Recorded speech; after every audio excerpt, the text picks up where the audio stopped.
আমরা যখন ইনকাম ট্যাক্সের রিটার্ন প্রস্তুত করি, তখন আপনারা জানেন যে আমাদের ৩,৫০,০০০ ইনকাম ট্যাক্স ফ্রি। মানে আমাদের যত টাকা ট্যাক্সেবল ইনকাম তার মধ্যে ১ম ৩,৫০,০০০ আমাদের কোনো ট্যাক্স দিতে হয় না। তারপরে আমাদের ট্যাক্সের হিসাবটা আসে।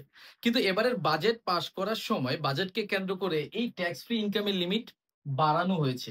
বাড়িয়ে সেটা ৩,৭৫,০০০ করা হয়েছে স্বাভাবিক ব্যক্তি করদাতার ক্ষেত্রে।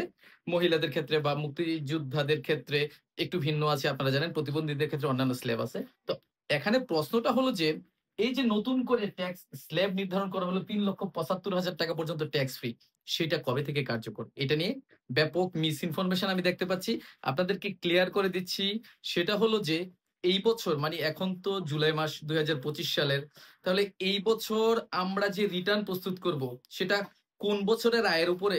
সেটা গত বছরের মানে ২০২৪ সালের ১লা জুলাই থেকে খেয়াল করে শোনেন, ২০২৫ সালের ৩০শে জুন যেটা কিছুদিন আগে শেষ হলো, এই ১ বছরের যত টাকা আয় তার উপরে রিটার্ন প্রস্তুত করব।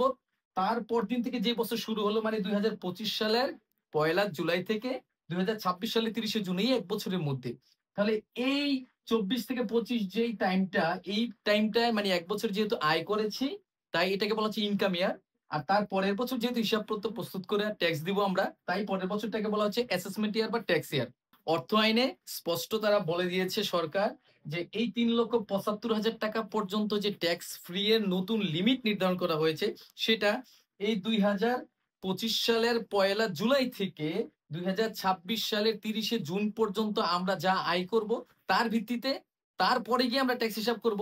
তখনকার জন্য এই নতুন লিমিট প্রযোজ্য হবে। তার মানে এই বছর আমরা যে রিটার্ন প্রস্তুত করব, এর জন্য কিন্তু আমাদের আগের যে লিমিট ছিল ট্যাক্স ফ্রি ইনকামের বা আগের যে স্ল্যাব ছিল, স্ল্যাব ভিত্তিক যে ট্যাক্স হিসাব করি আমরা, সেই ক্ষেত্রে কিন্তু এই ৩,৫০,০০০ আগের যে লিমিট বা স্ল্যাব সেটাই কিন্তু ব্যবহৃত হবে। আশা করি আপনারা এই বিষয়টাতে ক্লিয়ার হতে পেরেছেন।